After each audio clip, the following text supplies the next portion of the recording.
Hello, hello. My name is Clark Heron, aka the Hairy Hobo, and welcome to episode 6 of AKA Sports.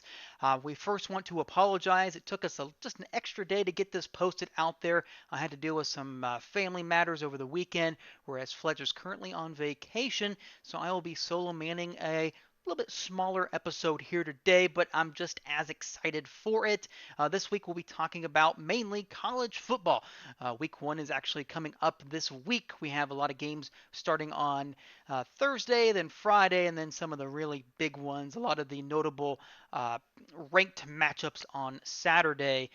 So very excited. We're going to do our predictions about who was going to win each of the Power Five conferences, as well as a little bit of a sleeper team that's outside that Power Five that may work their way in over the season. And then we'll also touch on a few news and notes. But again, a little bit smaller of an episode. We're posting this. We'll be back on our regular schedule next week. But for this week, we will be doing a smaller bit here. As for the news and notes for this week, really the biggest thing for fantasy football wise and really NFL itself is unfortunately running back from the Baltimore Ravens, J.K. Dobbins, got injured this past preseason game. He tore his ACL and he is done for the season. Obviously, the implications are huge for that team. They were looking to really have a great offensive running game yet again. They'll still rely on Lamar Jackson quite a bit, but now they're going to have to turn to Mr. Gus Edwards, a very reliable, productive running back in the last couple seasons. He will be the number one, as well as with Tyson Williams, I believe, will be the backup there in Baltimore. Fantasy implications, obviously, if you've already drafted, you're going to have to go find somebody else. But if you haven't drafted yet, you could start looking at running backs probably within that same range. Again, CEH may be in that area, Antonio Gibson. You may be looking at maybe even getting James Robinson or potentially getting Gus Edwards up that high. I would put Gus Edwards probably in that fourth round range. But again, if he's going to get that many touches, I would not hesitate to take him in the third if you really need a nice secondary running back. Not going to get a whole lot of passing work, but neither was JK anyways. So unfortunately for him, hopefully he gets well and gets back to work next season. Um, also, news and notes: the Little League World Series finished up this past Sunday.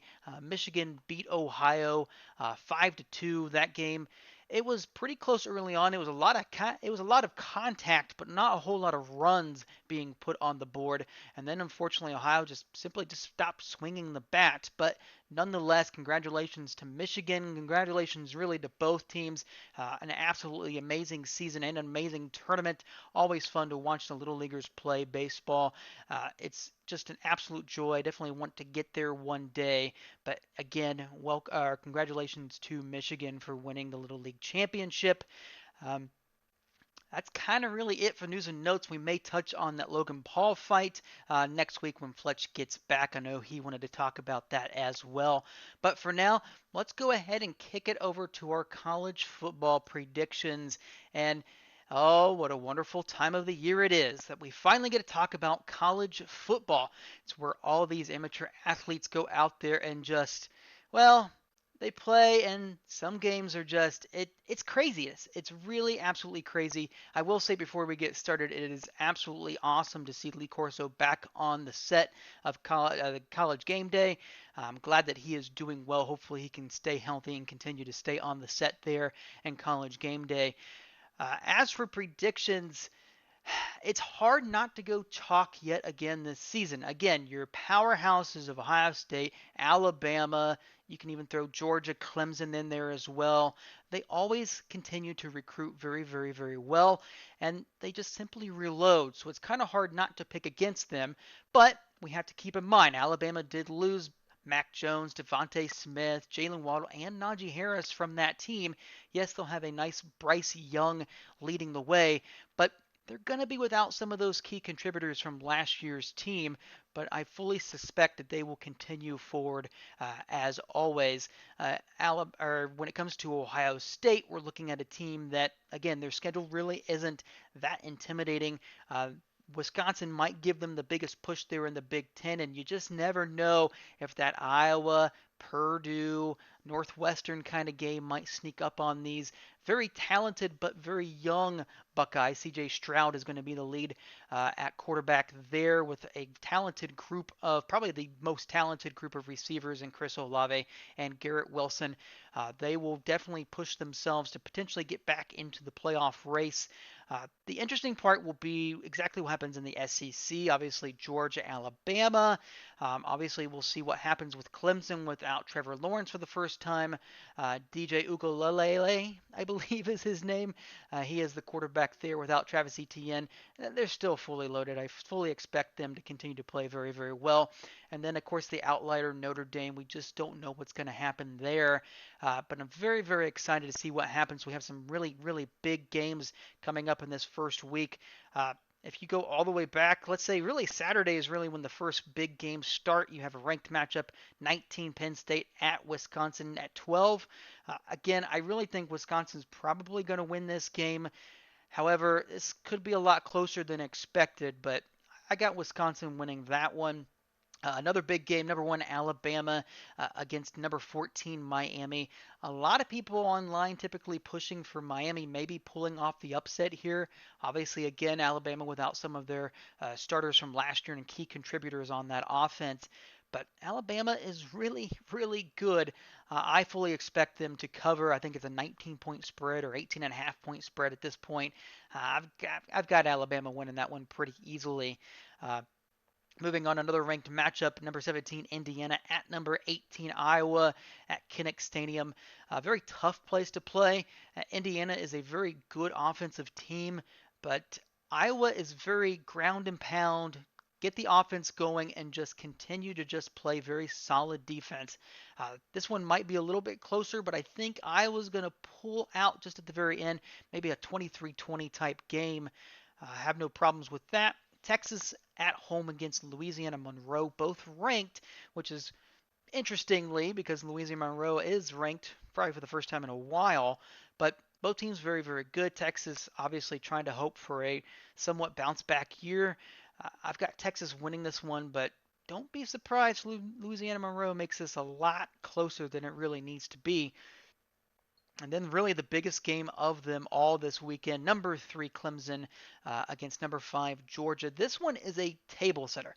This is the type of game that if you lose, it could affect you. Now, with Clemson, if you lose this game, obviously this is really your best chance to really impress the committee later on if you can have a top 5 win early on in the season, because obviously nothing else in the ACC is really there for them. There's not really that big matchup. North Carolina probably be the only other ranked matchup that they have all the rest of the season. So for them, I don't know if it's really a do or die simply because of how weak the ACC is. It definitely, if they can win this game, then they can easily win any other game on their schedule. I have no fear of that.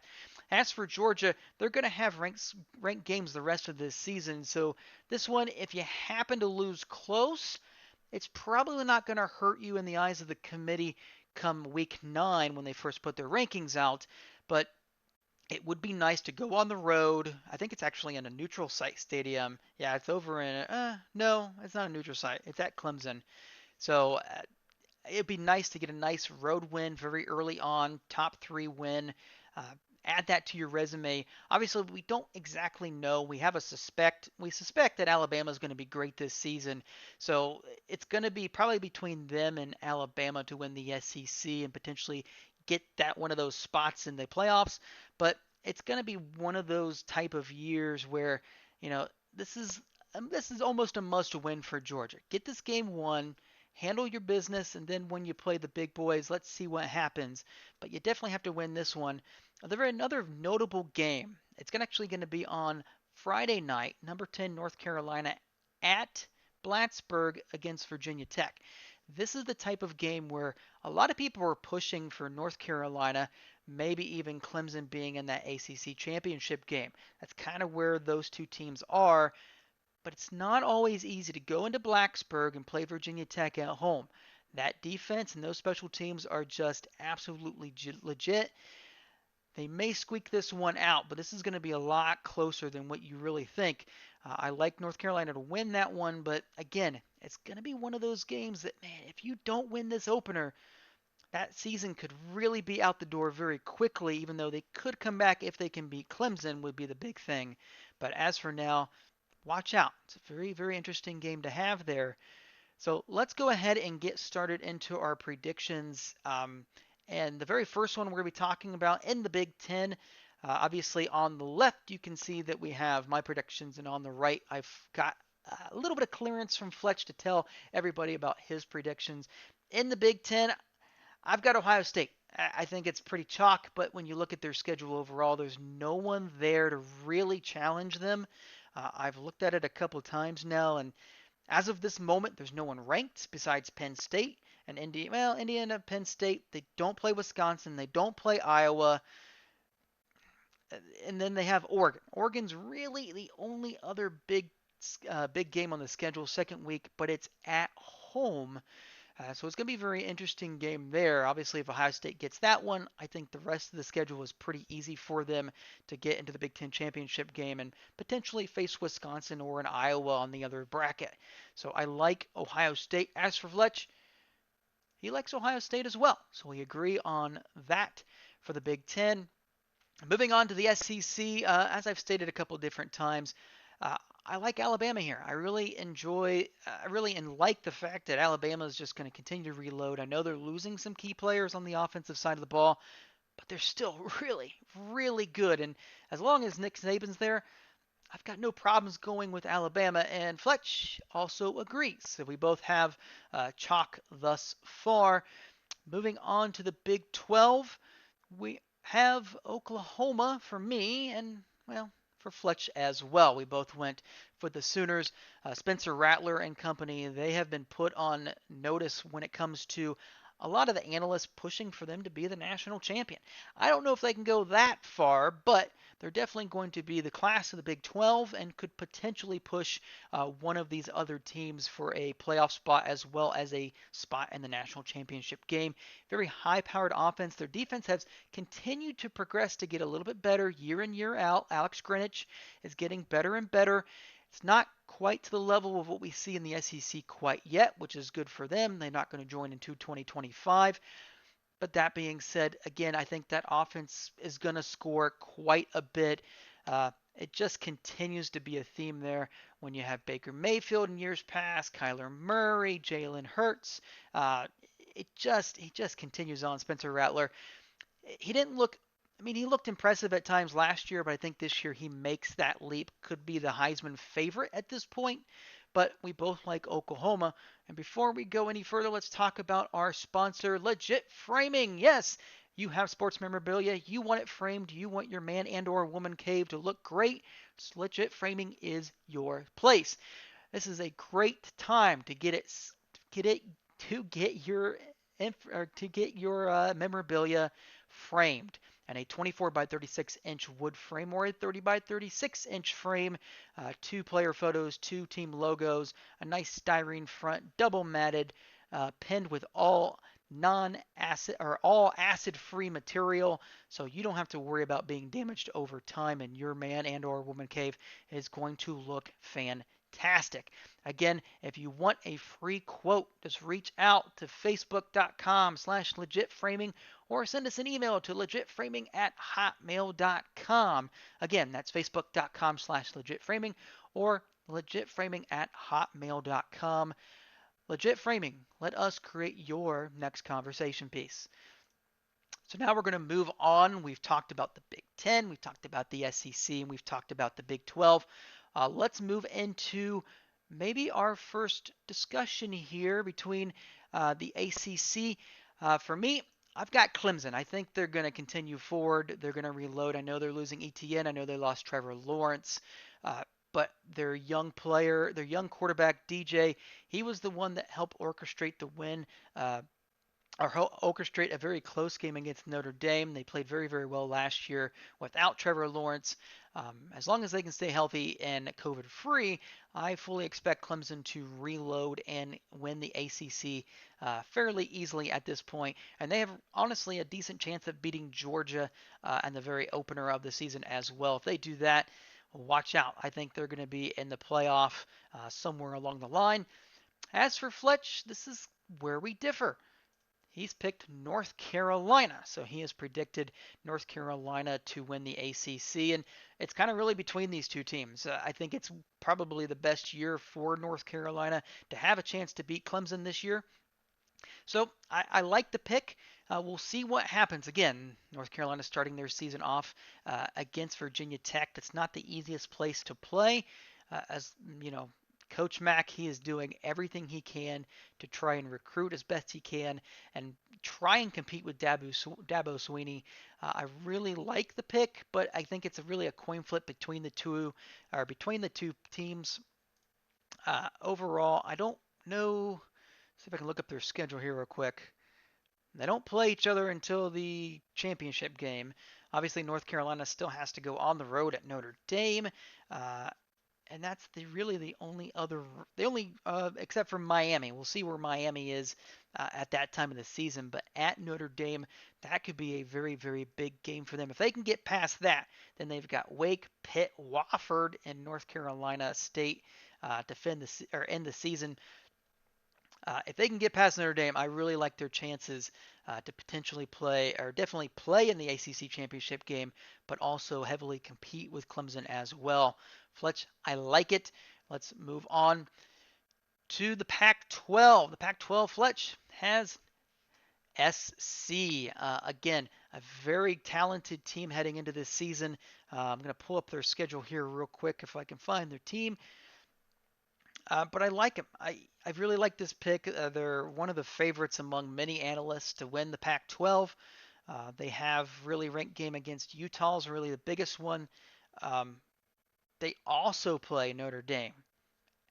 Or they also play at Notre Dame this season, the week afterward. That's going to be tough. You play at home against Utah, potentially ranked, and then you go on the road to South Bend to play Notre Dame, and then 2 weeks later you play at Arizona State, which also could be ranked.